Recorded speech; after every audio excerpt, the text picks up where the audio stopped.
Pessoal, tudo bem? Hoje faremos comentários sobre a Lei 13.718 de 2018, uma nova legislação que alterou o Código Penal para incluir alguns dispositivos e trouxe a figura da importunação sexual a partir de um caso midiático que ocorreu no estado de São Paulo, de um sujeito que teria ejaculado no pescoço de uma senhora no interior de um ônibus coletivo, e causou uma indignação grande na sociedade, campanhas educativas. O Tribunal de Justiça do Estado de São Paulo fez diversas campanhas no sentido de educar a população e, de fato, essa legislação veio em tempo recorde, alterando alguns dispositivos. Do ponto de vista jurídico, interessante dizer que foi bastante importante, tendo em vista que agora já existe um tipo penal para tratar desse assunto intermediário. Antes disso, nós tínhamos o crime de estupro, que vinha regulamentado no artigo 213, uma pena alta, e tínhamos o artigo 61 da Lei de Contravenções Penais, que tratava-se da importunação ofensiva ao pudor, que na prática era um nada jurídico. Haja visto até esse caso midiático, a qual me reporto em São Paulo. O sujeito foi detido e no mesmo dia, após ser lavrado um termo circunstanciado, o mesmo foi colocado em liberdade, que causou a revolta da população, de grupos feministas e etc. Nesse sentido. Então, o que nós tínhamos à época?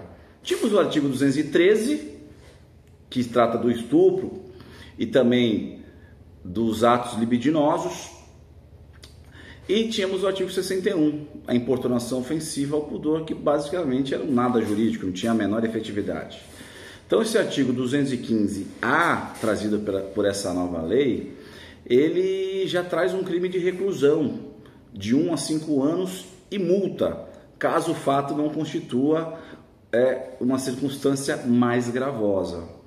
Então agora a gente já tem um tipo intermediário, né? Portanto, casos nos quais se tinha uma dificuldade de fazer um enquadramento num crime de estupro em razão de seus pressupostos, agora, teoricamente, dependendo obviamente do caso concreto, vão encontrar um enquadramento típico, uma adequação típica que melhor se amolda às situações fáticas com a descrição do artigo 215A do Código Penal.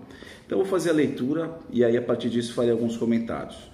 Então diz o artigo 215A: praticar contra alguém e sem a sua anuência ato libidinoso com o objetivo de satisfazer a própria lascívia ou de terceiro. Pena, reclusão de 1 a 5 anos, se o ato não constitui crime mais grave. Bom, então hoje nós temos a previsão de reclusão, que já admite o regime inicial fechado, uma pena de 1 a 5 anos, multa caso não constitua um fato mais grave. Então, diferentemente do artigo 61 da Lei de Contravenções Penais, que tinha uma previsão lá de 15 dias a 1 mês.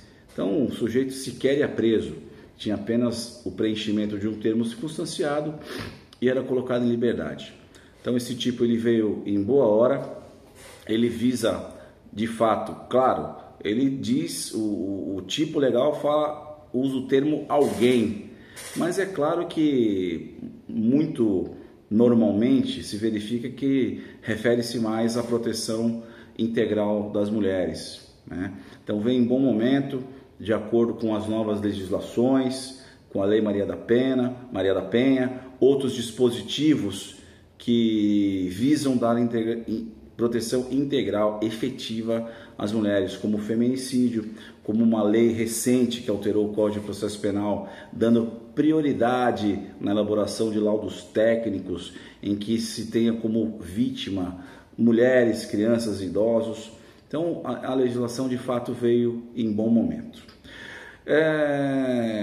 Traz também como inovação, dentro do artigo 217A, o parágrafo 5º, que diz o seguinte: as penas previstas no caput e nos parágrafos 1º, 3º e 4º desse artigo aplicam-se independentemente do consentimento da vítima ou do fato de ter ela mantido relações sexuais anteriormente. Então, senhores, notem, o parágrafo 5º do artigo 217-A, ele reafirma a ideia do legislador que menores de 14 anos não podem praticar qualquer ato sexual, qualquer ato libidinoso. É estritamente proibido. Então ele reafirma essa ideia, significando dizer que o consentimento da vítima, nesses casos, não tem qualquer relevância jurídica.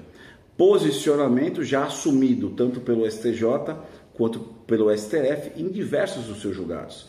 Então, o menor de 14 anos, ele jamais, segundo a lei, poderá ter qualquer tipo de contato sexual ou ato libidinoso.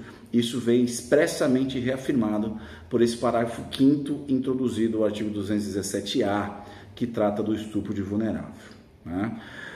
Além disso, temos uma inovação, que foi a inclusão do artigo 218-C, cujo seu verbete diz o seguinte: divulgação de cena de estupro ou cena de estupro de vulnerável, de cena de sexo ou de pornografia.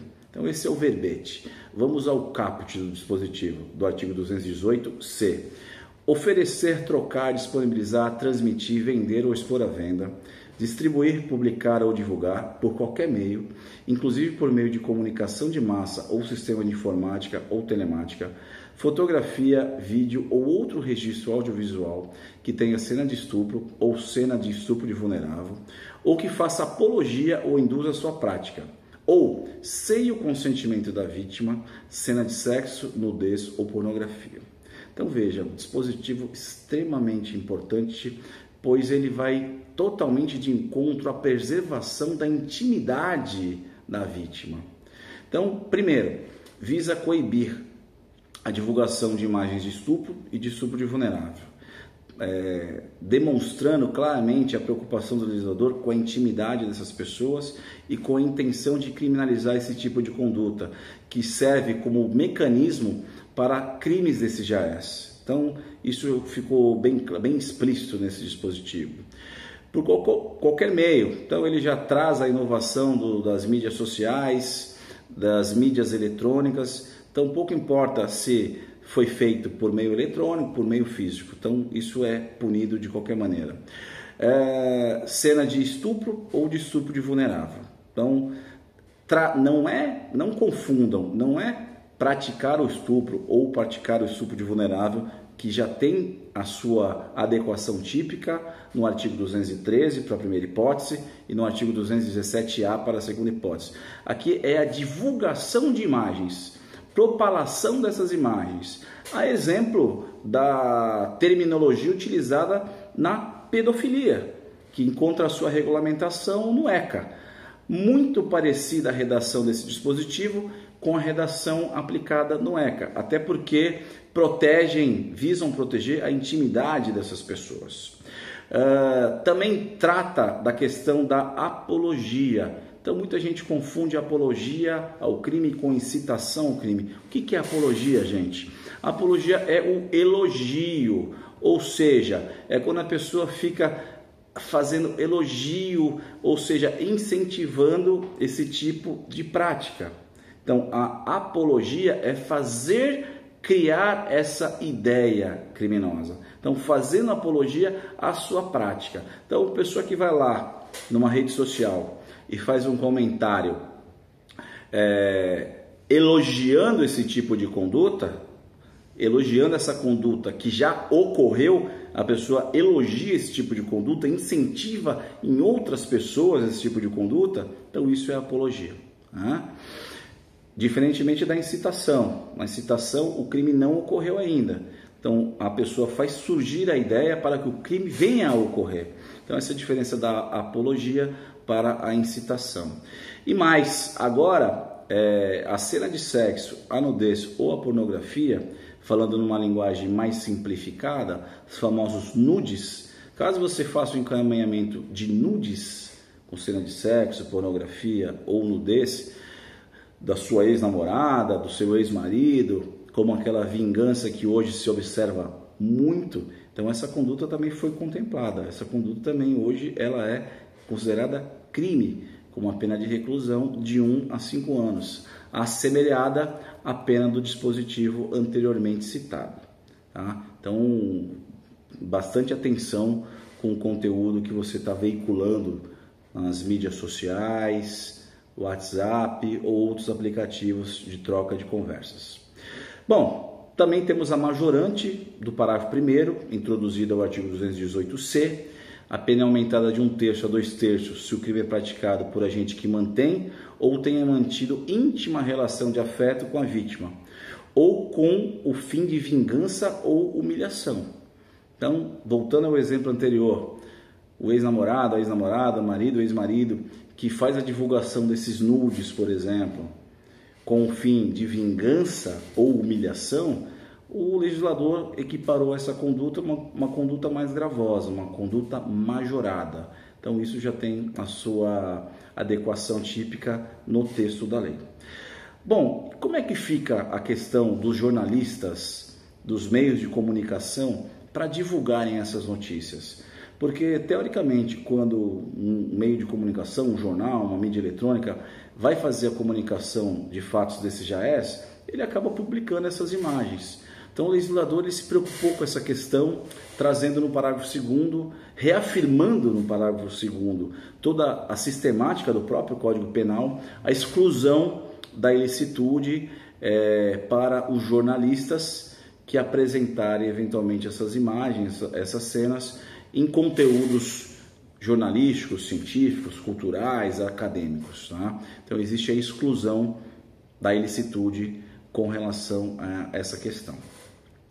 Também foi alterada, incluído o artigo, foi incluído ao artigo 225, o inciso 2, que, primeiro, o artigo 225 reafirma algo que já vinha sido aplicado, que a ação penal será pública e incondicionada. O inciso 2 diz, cria mais uma figura de aumento de pena, diz que a pena é aumentada de metade se o agente é ascendente, padrasto, madrasta, tio, irmão, cônjuge, companheiro, tutor, curador, preceptor ou empregador da vítima ou por qualquer outro título tiver autoridade sobre ela. Então, já traz mais uma figura majorada nessas hipóteses.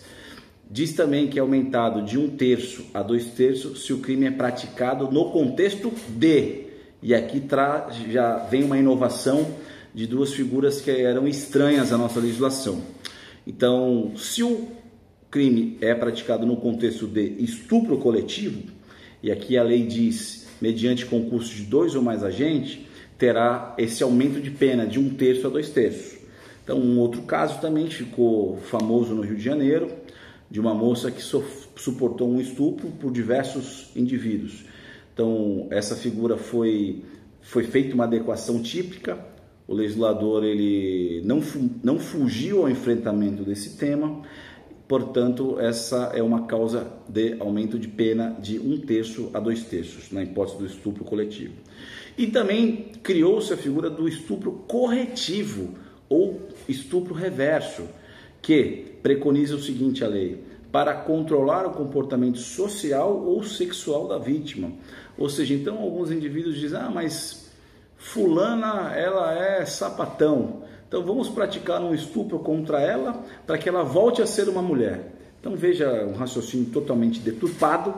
Infelizmente são situações práticas que nós nos deparamos no dia a dia, e o legislador também preconizou essa situação para que esses indivíduos possam ser punidos de forma majorada. Então o estupro corretivo ou estupro reverso também encontrou previsão na legislação.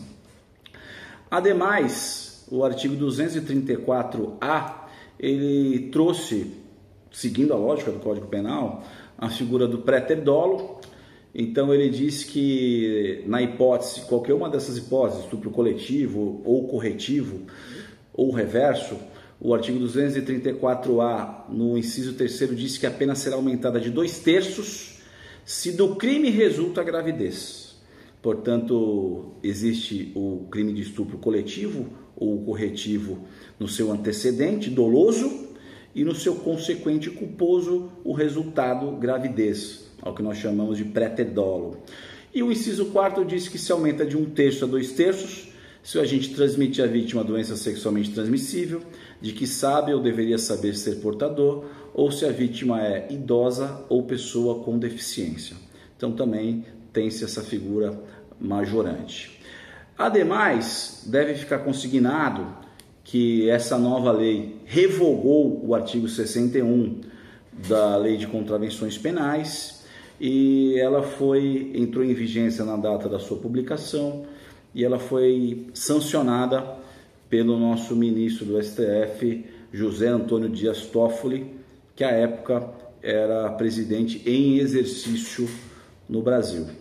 Então, senhores, amigos, alunos, eu acredito que essa legislação ela veio em bom momento, veio em boa hora. Era realmente necessário que essa legislação tivesse vigência, dentre outros dispositivos para a proteção integral da violência contra a mulher.